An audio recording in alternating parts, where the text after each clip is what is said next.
नमस्कार, NB news world में आप सभी का स्वागत है। मैं हूं धनेश्वरी दिवांगन। अब खबरें विस्तार से। हथियारों से पूरी तरह लैस 3 आतंकवादियों ने बुधवार को श्रीनगर से लगभग 160 किलोमीटर दूर नियंत्रण रेखा के निकट तंगधार में सेना के एक शिविर पर हमला कर दिया। इसके बाद हुए मुठभेड़ में सभी हमलावर मारे गए। गोलीबारी में एक नागरिक की जान भी चली गई। जम्मू कश्मीर में बुधवार सुबह एक आर्मी कैंप पर 7 आतंकवादियों ने हमला कर दिया। हमला कश्मीर के तंगधार इलाके में हुआ। यह कैंप 31 गोरखा राइफल्स का है। इलाका एलओसी से सटा हुआ है। सेना ने मुंहतोड़ जवाब देते हुए 3 आतंकवादियों को मार गिराया है। हमले में एक जवान शहीद हो गया और 4 जवान घायल हो गए। इस दौरान तंगधार के ही एक शख्स की भी मौत हो गई। हमले की जिम्मेदारी आतंकी संगठन जैश-ए-मोहम्मद ने ली है। आईबी ने 20 नवंबर को तंगधार समेत कुछ जगहों पर आतंकी हमले का अलर्ट जारी किया था।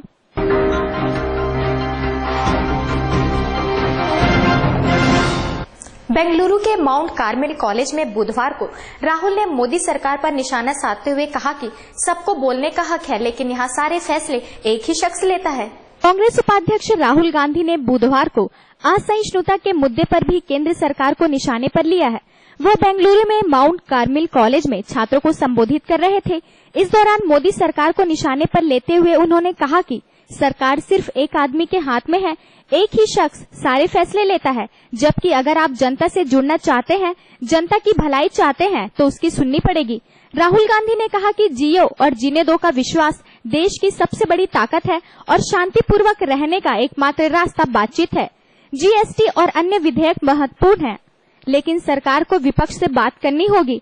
सहिष्णुता के मुद्दे पर राहुल ने कहा कि जो हो रहा है मुझे पसंद नहीं।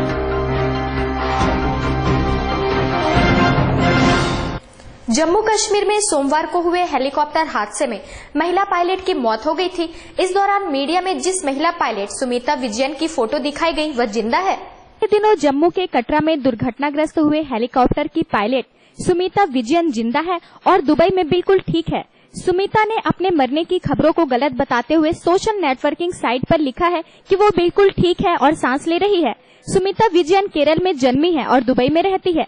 दरअसल मीडिया में खबर आई थी कि वैष्णो देवी के दर्शन के लिए कटरा से झांझी छत जा रहे एक हेलीकॉप्टर दुर्घटनाग्रस्त हो गया था, जिसे सुमिता उड़ा रही थी। इसके बाद उनके सोशल मीडिया अकाउंट से फोटो निकालकर उनके मरने की खबर चला दी गई थी, जबकि ऐसा नहीं था। यह खबर गलती से मीडिया ने चलाई थी। सुमिता ने बताया कि पिछले बीते 15 सालों से वह दुबई में रह रही है और एक टीचर की भूमिका में है।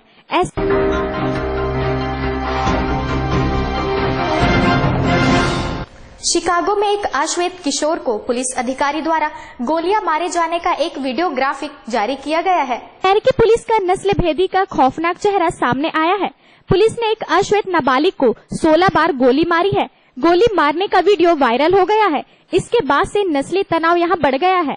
गौरतलब है कि शिकागो में एक सुनियोजित विरोध के लिए प्रदर्शनकारियों की भीड़ एकत्र हुई थी। इस दौरान कानून प्रवर्तन के साथ धक्का मुक्की की कुछ छिटपुट घटनाएं हुई।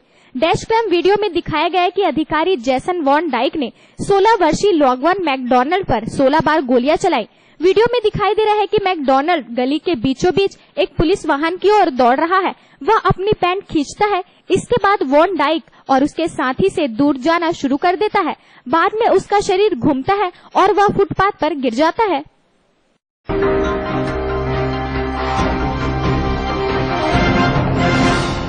अफगानिस्तान के सुरक्षा बलों ने तालिबान के कब्जे से 18 बंदियों को मुक्त कराने के लिए बुधवार को अपना अभियान शुरू किया। उत्तरी अफगानिस्तान के फरियाब प्रांत में एक हेलीकॉप्टर आपात स्थिति में उतारा गया, जिसके बाद सुरक्षा बलों और तालिबान आतंकवादियों के बीच झड़प हुई। इस झड़प में अफगानिस्तान के 2 सैनिक और एक विदेशी नागरिक की मौत हो गई। तालिबान ने 18 लोगों को बंधक भी बना लिया।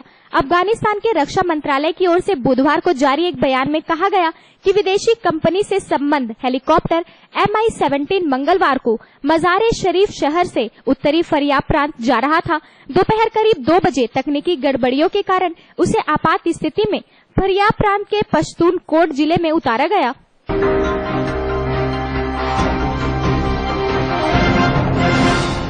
फ्रांस के फाइटर जेट विमानों ने उत्तरी इराक के मोसुल शहर के समीप दुर्दांत आतंकी समूह इस्लामिक स्टेट के एक कमांडर सेंटर व एक प्रशिक्षण कैंप को खत्म कर दिया है। फ्रांसीसी लड़ाकू विमानों ने उत्तरी इराक के मोसुल शहर के समीप दुर्दांत आतंकी समूह इस्लामिक स्टेट के एक कमांडर सेंटर और एक प्रशिक्षण कैंप को नष्ट कर दिया है।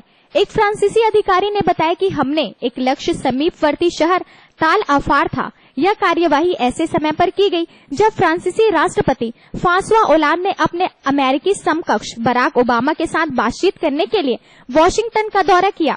पेरिस में 130 लोगों को मौत की नींद सुलाने वाले भीषण आतंकी हमले के 11 दिन बाद ओबामा और ओलांद ने घोषणा की कि वे आईएस के खिलाफ अपने हवाई हमले तेज करेंगे। उन्होंने रूस से आग्रह किया कि वे अपने सैन्य प्रयास आईएस के खिलाफ केंद्रित करें।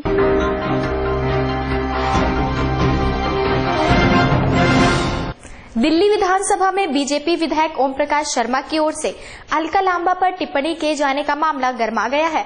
आप कार्यकर्ताओं ने बुधवार को शर्मा के घर के बाहर प्रदर्शन करते हुए बीजेपी से उन पर कार्यवाही करने की मांग की है। पार्टी के कार्यकर्ताओं ने बुधवार को बीजेपी एमएलए ओपी शर्मा के घर के बाहर प्रदर्शन किया। सैकड़ों की तादाद में मौजूद आप कार्यकर्ताओं ने शर्मा के खिलाफ नारेबाजी करते हुए उनकी असेंबली की सदस्यता रद्द करने की मांग की है। आप कार्यकर्ता बीजेपी से शर्मा को बाहर निकाल ले जाने की मांग कर रहे हैं। गौरतलब है कि मंगलवार को बीजेपी एमएलए ओपी शर्मा ने असेंबली में बहस के दौरान आप विधायक अलका लांबा पर आपत्तिजनक टिप्पणी करते हुए उन्हें रात भर बाहर घूमने वाली कहा था।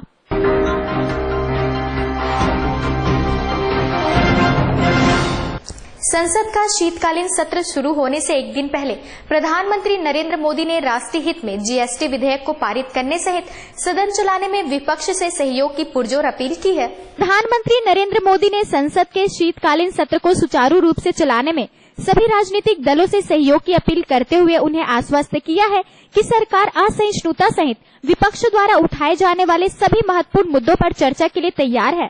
संसद सत्र शुरू होने से एक दिन पहले सरकार द्वारा बुलाई गई सर्वदलीय बैठक में मोदी ने खुद सभी राजनीतिक दलों से संसद में सहयोग की अपील की। बैठक के बाद संसदीय कार्य मंत्री एम वेंकैया नायडू ने संवाददाताओं को बताया कि मोदी ने इन दलों से कहा है कि वस्तु एवं सेवा कर विधेयक तथा अन्य मुद्दों पर उनकी सभी आशंकाओं को दूर किया जाएगा। प्रधानमंत्री ने कहा कि संसद में सुचारू ढंग से काम करना चाहिए जिससे लोगों की आकांक्षाएं पूरी हो सके।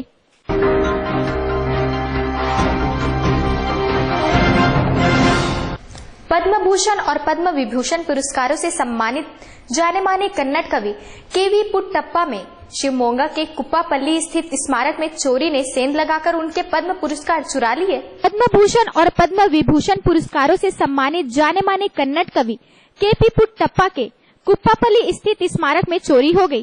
पुट्टप्पा पहले ऐसे लेखक थे जिन्हें 1967 में ज्ञानपीठ पुरस्कार से नवाजा गया था। शिवमोगा पुलिस के एक वरिष्ठ अधिकारी ने बताया कि चोरों ने सीसीटीवी कैमरे के तारों को काटने के बाद लूटपाट की और पुट्टप्पा के पैतृक घर में रखे पद्म पुरस्कारों के साथ फरार हो गए। पुलिस ने बताया कि चोरों ने सीसीटीवी कैमरे के तारों को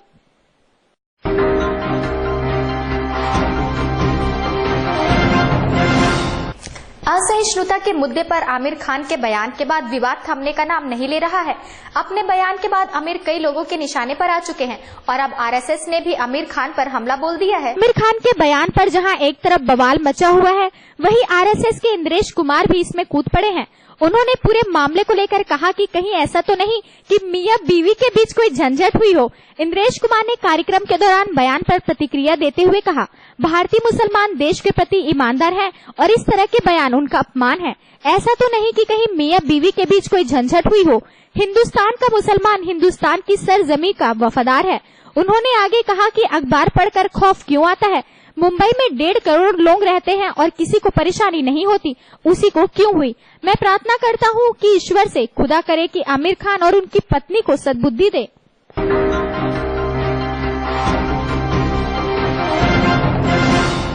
छत्तीसगढ़ के मुख्यमंत्री डॉक्टर रमन सिंह ने गुरु नानक जयंती के अवसर पर सिख समाज द्वारा आयोजित कार्यक्रम में शामिल हुए एवं गुरु ग्रंथ साहिब पर माथा टेक कर आशीर्वाद लिया। गुरु नानक जयंती के कार्यक्रम में शामिल होने खालसा स्कूल पहुंचे मुख्यमंत्री डॉक्टर रमन सिंह का गुरुद्वारा प्रबंधक समिति ने पुष्प गुच्छ देकर स्वागत किया। जिसके बाद मुख्यमंत्री ने गुरु ग्रंथ साहिब पर माथा टेक प्रदेश की जनता की खुशहाली की कामना की एवं सिख समाज सहित प्रदेश वासियों को गुरु नानक जयंती की शुभकामनाएं दी। गुरु पर्व में आज हम और देश और दुनिया गुरु नानक जी प्रथम गुरु को याद करते हैं, जिनके मार्ग में चलते हुए गुरुओं की शहादत की बड़ी परंपरा इस देश की आजादी को अक्षुण्ण बनाने के लिए जो योगदान रहा, और आज पूरे दुनिया में सिख पंथ न केवल पंजाब में, हिंदुस्तान में और हिंदुस्तान के बाहर सम्मान के साथ, गौरव के साथ विकास की दिशा में आगे बढ़ रहा है। तो निश्चित रूप से ऐसे हमारे गुरुओं की कृपा, उनके बताए हुए मार्ग में समाज चल रहा है। और आज इस गुरु पर्व में मैंने सभी सिख बंधुओं को अपनी ओर से बधाई दी। एक मांग रखा गया कि छत्तीसगढ़ में नया रायपुर में एक अच्छे चौक का नाम गुरु के नाम से होना चाहिए, गुरु नानक के नाम से होना चाहिए। निश्चित रूप से इसमें प्राथमिकता के साथ एक अच्छे चौक का नामकरण हम आने वाले समय में नया रायपुर में भी करने जा रहे हैं।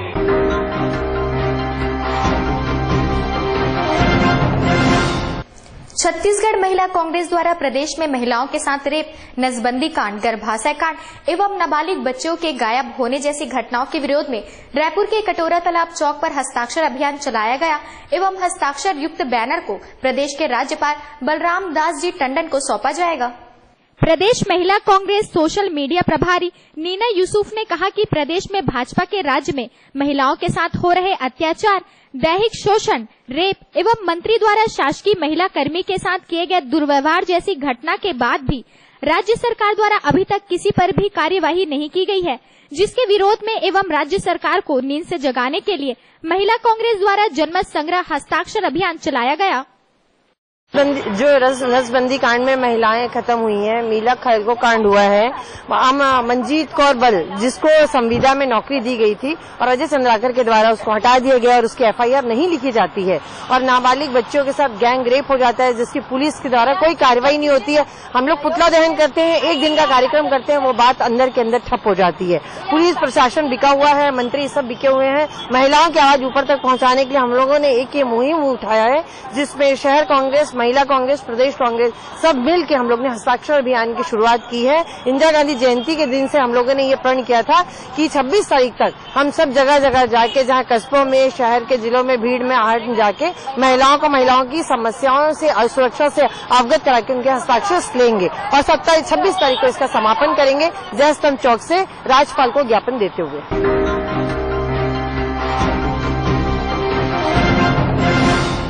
रेलवे बोर्ड ने रायगढ़ से गोंदिया चलने वाली जनशताब्दी एक्सप्रेस के लिए जनरल टिकट काउंटर बंद कर दिया है।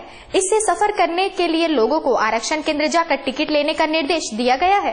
का कहना है कि अन्य ट्रेनों की तुलना में जनशताब्दी का किराया पहले से ही ज्यादा है। अब ये नया फरमान जारी कर दिया गया है। ट्रेन अक्सर खाली रहती है। आसानी से सीट मिलने की वजह से ट्रेन के आने के ठीक पहले स्टेशन पहुंचते थे और टिकट कटाकर आगे की यात्रा पर चले जाते थे। अब नए फरमान से परेशानी हो रही है। ट्रेनों आने के करीब 1 घंटा पहले स्टेशन पहुंचना होता है। पीआरएस से टिकट लेने में कम से कम पौन घंटे लगते हैं। इसके बाद वहां से प्लेटफॉर्म आने में भी 15 मिनट से ज्यादा समय लगता है। इस तरह रेलवे के नए फरमान से समय ज्यादा बर्बाद हो रहा है।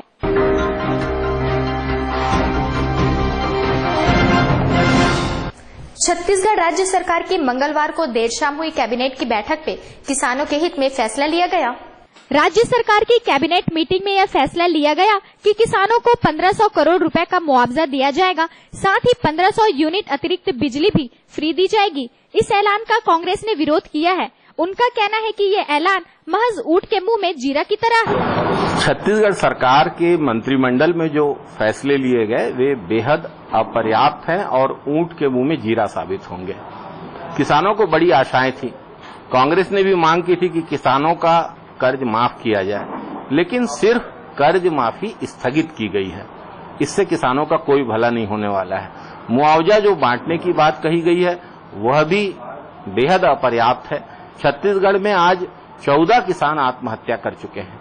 कर्ज के बोझ तले छत्तीसगढ़ का किसान दब चुका है। खेती की अर्थव्यवस्था बर्बाद हो चुकी है। ऐसे समय सरकार को चाहिए कि जो बोनस की बची हुई राशि है पूर्व के वर्षों की और इस वर्ष की भी, वो भी किसानों को देने की घोषणा करे। 2100 रुपए समर्थन मूल्य देने के अपने वादे को पूरा करे, एक एक दाना धान खरीदी करने की घोषणा करे और पूरे राज्य को सूखाग्रस्त घोषित किया जाए।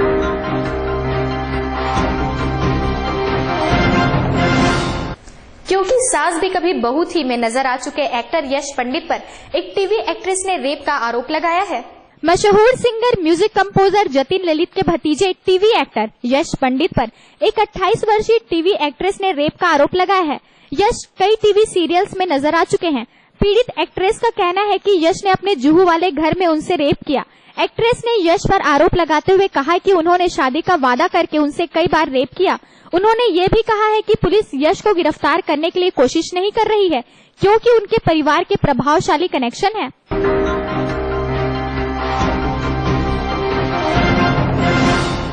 ताजा तरीन खबरों के लिए बने रहिए हमारे साथ एनबी न्यूज वर्ल्ड में।